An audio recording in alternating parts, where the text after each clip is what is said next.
সন্ধ্যা 6টায় তাকে ল্যান্ড করা হয়েছে এবং সন্ধ্যা 6টায় ল্যান্ড করার পরে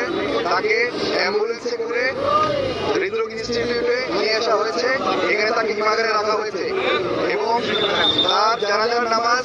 আমাদের প্রধান উপদেষ্টা প্রফেসর ডক্টর মোহাম্মদ ইউনূস আগামীকাল বেলা 2:30টার সময় ঘোষণা করেছেন এবং তিনি জানিয়েছেন যে মানিক মিয়া এভিনিউতে সংসদ ভবনের মাঠে বিশেষ একটি ব্যবস্থা করা হয়েছে। আপনারা যারা জানাজায় অংশগ্রহণ করবেন তারা সবাই যেন কোনো ভারী ব্যাগ বা ভারী কোনো জিনিসপত্র না নিয়ে আসেন সে ব্যাপারে আহ্বান জানিয়েছে। আমরা বলতে চাই এই যে দূরের সমস্ত শক্তি আজকে যারা একত্রিত হয়েছি এই উসমান হাদির মৃত্যুর মধ্য দিয়ে আমাদের